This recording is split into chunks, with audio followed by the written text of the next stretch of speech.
Hello, what's up mga kabakerd? Welcome back po dito sa ating YouTube channel. At for today's vlog mga kabakerd, yan o, tindi na ng init ulit mga kabakerd ha. Update ko ngayon dun sa ating breeding area po na dinidevelop sa kabila.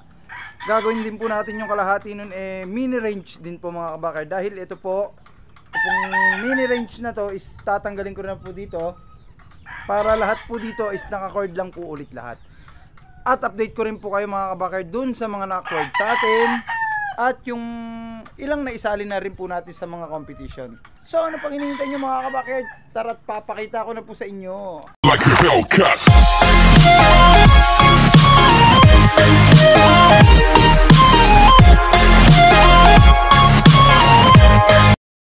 So mga kabakerd, tara pupunta muna tayo sa kabila. Pero sa ngayon, dito muna tayo dadaan sa ating main door. Dahil ito po ang magiging ano niyan daan po niya papunta dun sa kabila na area. So dito muna tayo mga kabakerd. Yan. Ito magkakaroon din kasi ito ng tong area to. So madami pa. Lalagyan din po namin ng bakod ito ni Maunyo, yung mismong may-ari po ng lupa na to. So ito pong area na to, babakudan. May yero na rin po kami para dyan. Tapos dito po sa likod, yan, babakudan po namin yan, 2 patong din po. Para po itong area to, yung mga gilid po, pwede ko po siyang mapaglagyan ng mga naka-cord, yung ganun, mga pag sobrang dami na po nung ating pang-cord. Itong mga gilid na to, lalagyan din po natin ng mga pang-cording po yan. So ito po yung area na kabila na na-develop na namin. Natayuan po namin ng daddy ko ng magiging breeding pen po. So 4 na breeding pen yan mga kabakerd. Wala pa lang po siyang division tsaka yung bubong. So nasa ano po kasi, nasa Santa Rosa yung daddy ko nandun sa utol ko. So yan. Ang luwang nito mga kabakerd, tingnan mo. Ang luwang po nito is halos ayan pwede na pong dalawang mini fly pen. So may taas po ito na 6 feet. So ayan mga kabakerd yan. Ito yung mula dun hanggang dun. So ganun kahaba. Talagang 3 to 4 hands ang kasya. Sir, kaso alam yung mga inahin ko naman po ay yung mga goldang po naman yung pwedeng mapagsama-sama. Pero ngayon gagawin ko dyan puro blocks, puro hatch, yung mga McLean at Power hatch na Gilmore, tapos mga white gold, at saka syempre yung mga limited gold po natin, mga kalawang line po natin. So dito sa area na to mga kabakerd, mapapagtalian ko pa rin ng mga kahit na 2 cording, or dito ko na lang po ilalagay yung mga natin, yung mga green na stag pen or yung mga yung mga pwedeng pang single mating na mga pen. Tapos ito mga kabakerd, nalagyan ko na rin po ng net. Ito pong mini range din po natin. So kailangan na lang nito pinto tsaka yung pambubong. Medyo busy pa mga kabakerd, di ko pa matapos yan. Pero nung nakaraan talaga pinilit kong lagyan na ng net. Medyo nabitin pa yung net ko mga kabakerd na in order sa yan, sa online. So ito hindi ko na rin nasukat tong mini range na to, pero okay na rin to kumpara dun sa kabila. Kasi ito may mga damo-damo, hindi ko na sinaid talaga ng tanggal. Unlike dito sa kabila, sinaid namin ni daddy. Dito hindi ko nasasaidin para may natutuka-tuka po yung ating mga sisiw po dito. So lilinisin ko na lang po, wawalisin ko na lang para matanggal po yung mga kalat-kalat, yung mga baso-basura din So ayan ito tatanggalin ko rin po itong saging na to. Yan, medyo hinapay ko na rin po yan kaso may tumutubo na po ulit. Okay na rin to mga kabakerd, pang ranging natin, pang mini. So hindi pa tayo makapag-range ng, siguro pinaka-ideal na ranging, isang luwang na ganito, napakaganda mga kabakerd. Lang sa liit ng space natin, kailangan nating i-maximize lahat hanggat maaari. So ito baka itong side na to, basta puro side lang. Yung gitna kasi may mga tanim din po dito si Maunyo na sili, itong sambong, tsaka saging, yan. Tapos yung gilid mga kamoting kahoy po. Yan. So ito dito ang magiging pinto natin papasok do sa kabila. So all in all, ang kakalabasan ng lahat ng sukat na to is nasa kulang-kulang 400 square meters yan.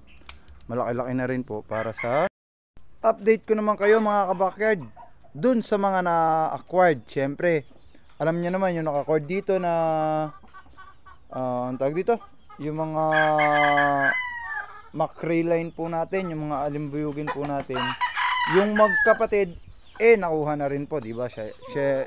Sila po yung unang na-acquired mga kabakyard, tsaka yung nakatali dun. Tapos, yung isa dito, yung gray po mga kabakyard, nakuha na rin po, na-share na rin po natin sa tropa. Yung kumuha din po nung magkapatid na alimbuyugin po, sila rin po yung nag-acquired nung antag dito, nung grays po na, yung gray po natin na nandiyan dyan. Ang gusto nga po kasi itong ating kalawang line nga lang, hindi na natin sila ma-share. Hindi natin sila na-share sa kanila.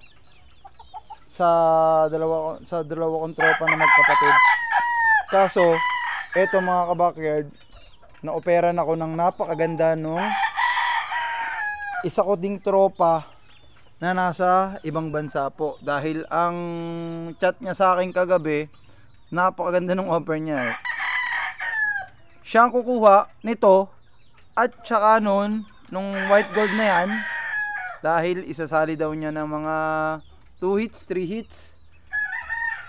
At sabi niya, kung pala rin na makalusot, pupunta ulit sa akin sila.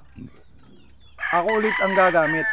So, yung offer niya napakaganda para sa akin dahil kaya ko lang naman hindi i-share tong dalawang to dahil gagamitin ko sila sa breeding. Tapos, inoperan ako ng ganun, sinong hindi papayag, di ba? Maganda mga kabakid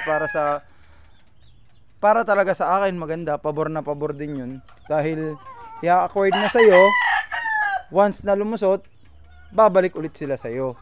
Dahil ikaw pa rin yung gagamit. So mga kabakid, kaya napapayag ako ng aking tropa na nasa ibang bansa. Yan, dalawang yan mga kabakid. Pero, by month of November pa yan mapapasali sa ganong competition. Kaya ngayong early bird gagamitin ko muna talaga sila. Tapos October po sila ikukondisyon.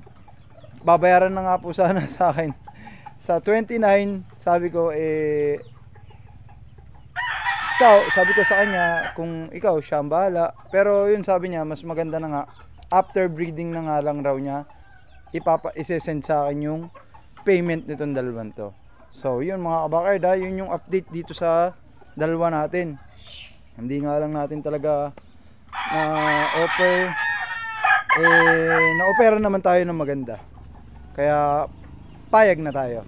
Tapos ito syempre, itong kalawang line din na to. Anak din ng kalawang line to mga kabakard. Siya may ano na po siya, may napatunayan na po siya, 1W na po yan. Kaso, yung nakatali po ditong kapatid niya, kahapon po yun napasali sa isang competition na sawi po. So, nawala. Dahil siya na first buckle po. Hindi naman po pala first buckle, sabayan talaga. Nga lang, fatal po talaga agad yung binigay sa kanya. Kaya, sorry. Hindi po tayo sinwerte kahapon. Ayun.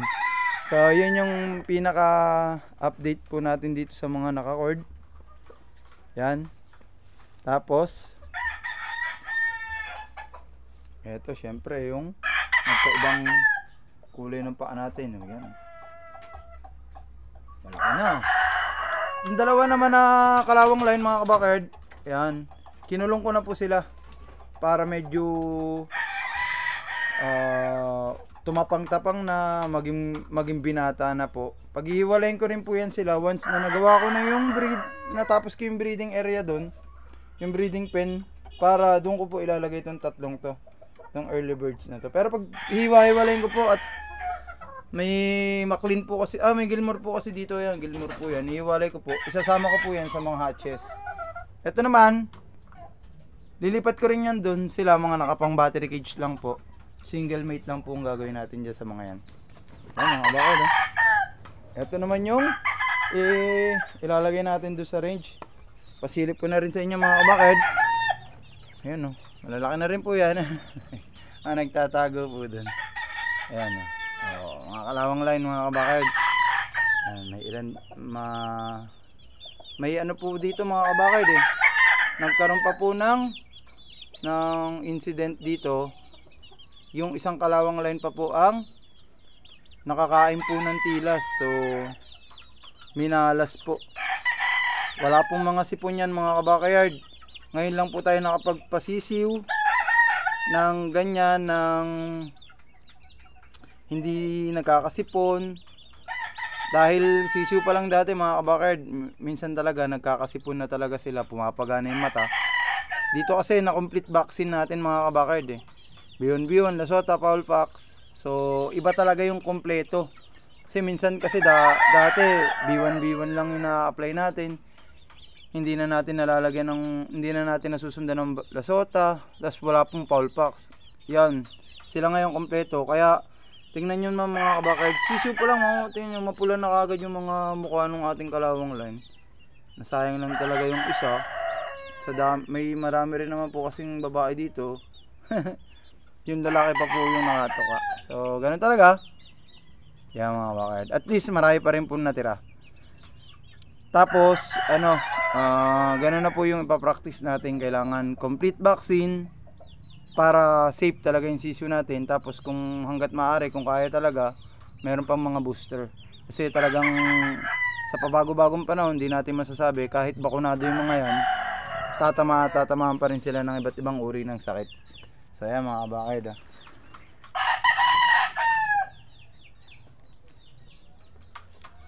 Ayan mga kabakard